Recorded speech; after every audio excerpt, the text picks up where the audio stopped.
الحمد للہ وکفا وسلام علی عبادہ الذین اصطفیٰ اما بعد فاعوذ باللہ من الشیطان الرجیم بسم اللہ الرحمن الرحیم ومن یرغب عن ملۃ ابراہیم الا من سفیہ نفسہ وَلَقَدِ اصْطَفَيْنَاهُ فِي الدُّنْيَا وَإِنَّهُ فِي الْآخِرَةِ لَمِنَ الصَّالِحِينَ إِذْ قَالَ لَهُ رَبُّهُ أَسْلِمْ قَالَ أَسْلَمْتُ لِرَبِّ الْعَالَمِينَ وَوَصَّى بِهَا إِبْرَاهِيمُ بَنِيهِ وَيَعْقُوبُ يَا بَنِيَّ إِنَّ اللَّهَ اصْطَفَى لَكُمُ الدِّينَ فَلَا تَمُوتُنَّ إِلَّا وَأَنْتُمْ مُسْلِمُونَ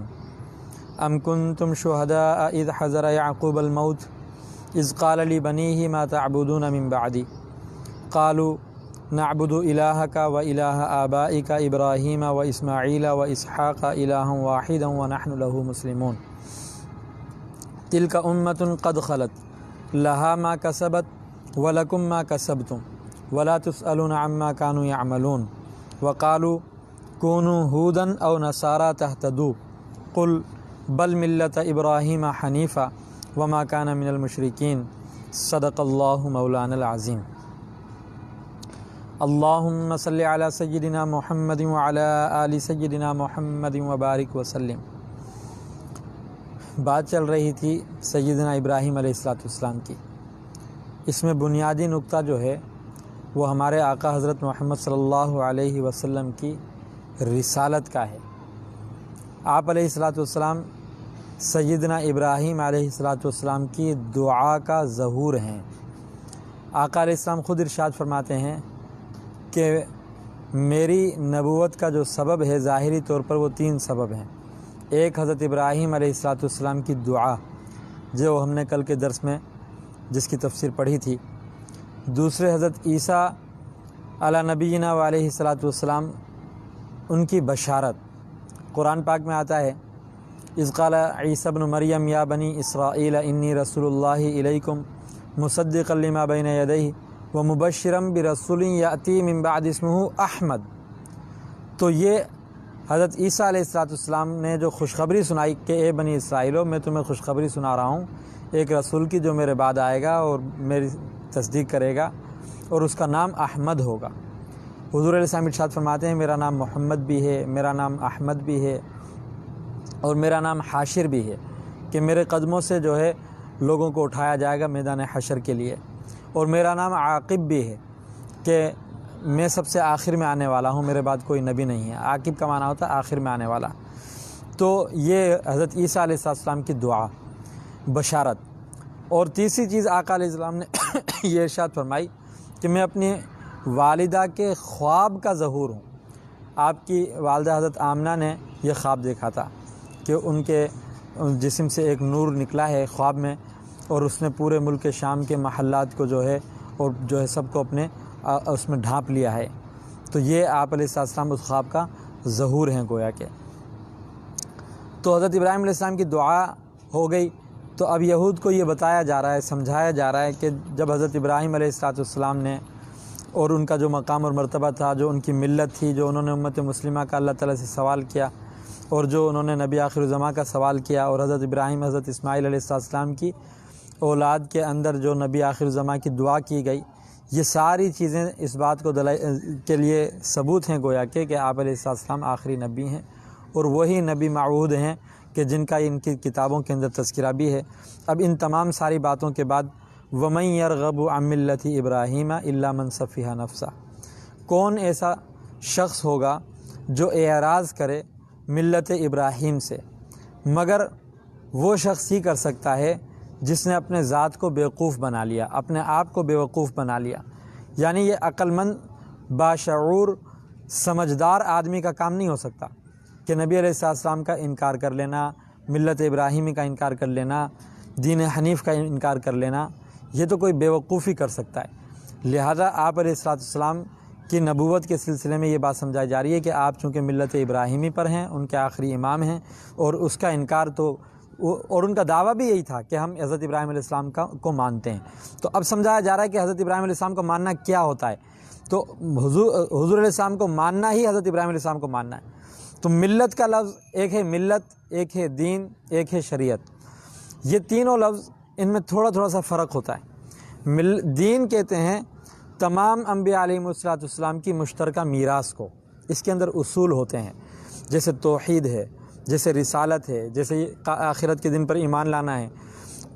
تو دین کے اندر اصول ہوتے ہیں، جزیات ہوتے ہیں۔ ملت بھی تمام انبیاء علیہم السلام کی مشترک ہوتی ہے، اس کے اندر بھی موٹی موٹی باتیں، جیسے حضرت ابراہیم علیہ السلام کی ملت جو ہے وہ آج تک چلتی ہوئی آ رہی ہے۔ ملت کا معنی ہوتا ہے ایسی موٹی موٹی باتیں جو تمام دینوں میں مشترک رہے ہیں، جیسے حضرت ابراہیم علیہ السلام کی ملت جو حنفی ملت ہے، شاہ ولی اللہ صاحب فرماتے ہیں اس کے اندر بنیادی چیز جو ہے وہ ہے طہارت، سماحت، عدالت۔ یعنی طہارت کا مطلب ہے ظاہری اور باطنی طور پر انسان اپنے آپ کو پاک رکھے، نجاستوں سے بھی پاک رکھے، غلط عقیدوں سے بھی پاک رکھے، اور جو ہے شرک، کفر، بغض، حسد، ریا وغیرہ باطنی بیماریوں سے بھی اپنے آپ کو پاک رکھے۔ سماحت کا مطلب ہوتا ہے کہ عاجزی، سخاوت اور اچھے رذائل سے اچھے فضائل اپنے اندر پیدا کرے، صبر، شکر وغیرہ چیزیں جو ہے۔ سماحت کا مطلب عاجزی جو ہے، اللہ کے سامنے اپنے آپ کو تابع کر دینا۔ اور عدالت کا مطلب عدالت ہے کہ ہر چیز کے اندر اعتدال ہو جو ہے۔ تو اللہ رب العزت نے یہ چیزیں دین ملت ابراہیمی کے اندر بنیادی طور پہ رکھی ہیں۔ اس طرح اور بھی بہت ساری چیزیں ہیں، تو ان چیزوں کے مجموعہ جو ہوتا ہے اس کو ملت کہتے ہیں۔ شریعت کہتے ہیں جزئیات کو، احکام کو۔ یہ ہر دین کے اندر ہر نبی کے لیے مختلف ہوتے ہیں، ان میں تھوڑا بہت فرق ہوتا ہے۔ حضور علیہ السلام کو جو شریعت دی گئی وہ شریعت آخری شریعت ہے، اور وہ ناسخ شریعت ہے، اس نے ساری شریعتوں کو منسوخ کر دیا گویا کہ۔ تو قرآن میں بھی آتا ہے شرع لکم من الدین ما وصى بها ابراہیم و نوح وعلی ابراہیم وعلی عیسیٰ۔ تو یہ پوری آپ جو ہے آپ کے لیے جو شریعت دی گئی یہ اسی دین کی ہے جو دین ابراہیم علیہ السلام کو، دوسرے انبیاء علیہ السلام کو دیا گیا۔ تو اللہ کے رسول صلی اللہ علیہ وسلم ارشاد فرماتے ہیں کہ ہم نحن معاشر الانبیاء، کہ ہم انبیاء جو ہیں اولاد علات، ہم علاتی بھائیوں کی طرح ہوتے ہیں۔ دیننا واحد، ہمارا سب کا دین ایک ہوتا ہے، اصول سب کے ایک ہوتے ہیں۔ شریعتیں ہماری جس طرح ایک باپ کے اولاد ہوتی ہیں، وہ سب ایک ہی اصول کی، یعنی ایک باپ کے بیٹے کہلاتے ہیں، پھر آگے ان سے اور جزیات نکلتی ہیں۔ تو بہرحال تو اللہ تعالیٰ فرما رہے ہیں کہ ملت ابراہیم، کہ آپ ملت ابراہیمی پر ہیں، اور اس سے کون اعراض کر سکتا ہے؟ ملت ابراہیمی کو تو سب مانتے ہیں۔ وَلَقَدْ اصْطَفَيْنَاهُ فِي الدُّنْيَا، حضرت ابراہیم علیہ السلام کو ہم نے چن لیا امامت کے لیے، مقتدا بنانے کے لیے، نبوت کے لیے، پیشوا بنانے کے لیے، ان کو دنیا کے اندر اپنا خلیل بنانے کے لیے۔ تو یہ چناؤ اللہ تعالیٰ کی طرف سے ابراہیم علیہ السلام کا ہوا دنیا کے اندر، یہ ان کو مقام اور مرتبے ملے۔ وَإِنَّهُ فِي الْآخِرَةِ لَمِنَ الصَّالِحِينَ، اور حضرت ابراہیم علیہ السلام آخرت میں نیکوکار لوگوں میں سے ہوں گے۔ اور یہ کیوں ہوں گے؟ یہ چناؤ حضرت ابراہیم علیہ السلام کا کیوں ہوا؟ ان کو یہ مقام، مرتبے، مناصب کیوں ملے؟ ان کو جو ہے ملت کیوں دی گئی؟ فرمایا یہ اس لیے کہ اذ قال له ربه اسلم، کہ جب اس کے رب نے حضرت ابراہیم علیہ السلام سے یہ کہا اسلم، اے ابراہیم میرے فرما بردار بن جاؤ۔ قال، تو حضرت ابراہیم علیہ السلام نے فرمایا اسلمت لرب العالمین، کہ میں تو جہانوں کے پروردگار اس رب کا فرما بردار ہوں۔ تو حضرت ابراہیم علیہ السلام تو اطاعت کے یعنی منصب پر تھے، کہ فرما بردار تھے، اس وجہ سے ان کو یہ مقام۔ تو یہود اور نصارہ کو سنایا جا رہا ہے کہ تم بھی اطاعت پر آؤ، فرما برداری پر آؤ، ضد اور ہٹ درمی کو چھوڑ دو، تمہاری کتابوں میں جو باتیں لکھی ہوئی ہیں اب ان کو مان لو۔ اب جو ہے حضرت ابراہیم علیہ السلام کی طرف اگر تمہارا دعویٰ ہے کہ ہم ملت ابراہیمی پر ہیں، تو ملت ابراہیمی کے اندر تو بنیادی چیز ماننا ہے، اطاعت کرنا ہے۔ اور اسی چیز کی حضرت ابراہیم علیہ السلام نے وصیت بھی کی تھی، فرمایا وَوَصَّى بِهَا ابراہیم، اسی چیز کی فرما برداری کی وصیت کی تھی ابراہیم نے بنی ہی اپنے بیٹوں سے۔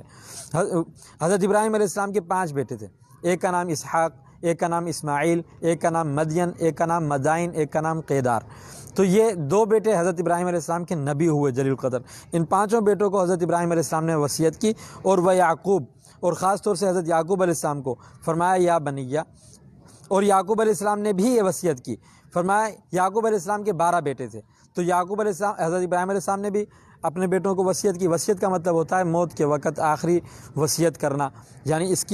یہ ایک محترم بالشان نصیحت ہوتی ہے، یہ ہوتی نصیحت ہے لیکن آخری نصیحت کو وصیت کہتے ہیں۔ حضرت ابراہیم علیہ السلام نے بھی، یعقوب علیہ السلام نے بھی اپنے آخری وقت میں اپنے بیٹوں کو بلایا اور ان سے یہ کہا، یا بنیہ، اے میرے بیٹو، ان اللہ اصطفیٰ لکم الدین، اللہ تعالیٰ نے تمہارے لیے ایک دین کو پسند کر لیا ہے، چن لیا ہے تمہیں،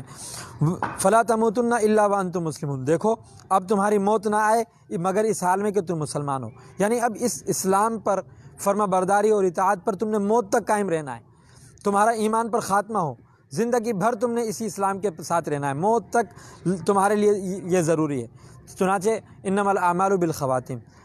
اعمال کا دار و مدار خاتمے پر ہے، ہر انسان کو یہ چاہیے کہ ہمیں اللہ تعالیٰ ایمان پر خاتمہ نصیب فرما دے، یہ خاتمہ بڑا اہم ہوتا ہے، اس لیے انبیاء علیہ السلام اپنی دعاؤں میں یہ مانگا کرتے تھے، توفنی مسلما والحقنا بالصالحین، اے اللہ ہماری وفات آئے تو اسلام کی حالت میں آئے اور ہمیں نیکوکار بندوں میں آپ شامل فرما دیجیے۔ یہود جو تھے انہوں نے دعویٰ کر رکھا کہ نہیں، ہمیں تو یعقوب علیہ السلام نے یہ وصیت کی تھی کہ جو ہے تم یہودیت پر رہنا، تو اللہ رب العزت اس کا رد فرماتے ہیں، ام کنتم شہداء، کیا تم حاضر تھے، اذ حضر یعقوب الموت، جب یعقوب کو موت آئی، یعنی یعقوب علیہ السلام کے پاس جب موت کا وقت قریب آیا، کیا اس وقت تم یعنی یہود مدینہ تم اس وقت موجود تھے، اذ قال لبنیہ، اس وقت اس نے اپنے بیٹوں سے کہا تھا، ما تعبدون من بعدی، بیٹو میں دنیا کو چھوڑ کر جا رہا ہوں، ذرا یہ بتاؤ کہ میرے بعد تم کس کی عبادت کرو گے؟ قالو، وہ سب کہنے لگے، نعبد الہک و الہ آبائک، ابا جان ہم آپ کے جو معبود ہیں اللہ، اس کی ہم عبادت کریں گے، اور ہم آپ کے باپ دادا کے جو معبود ہیں یعنی اللہ، ہم ان کی عبادت کریں گے، یعنی ابراہیم کے معبود کی، اسماعیل کے معبود کی، اسحاق کے معبود کی، الہ واحدہ، جو کہ ایک ہی معبود ہے، اللہ ہے وہ، ہم اس کی عبادت کریں گے، وَنَحْنُ لَهُ مُسْلِمُونَ، اور ہم اس کے فرما بردار بن کر رہیں گے۔ تو انہوں نے تو یہ دعا مانگی تھی۔ آگے اللہ رب العزت فرماتے ہیں کہ تم لوگ اگر اسلام نہیں قبول کرتے، اطاعت نہیں آتے اطاعت کے اوپر، اور تم اس بات کے پیچھے چھپتے ہو کہ جناب ابراہیم علیہ السلام نے یہ وصیت کی تھی، یعقوب علیہ السلام نے یہ وصیت کی تھی،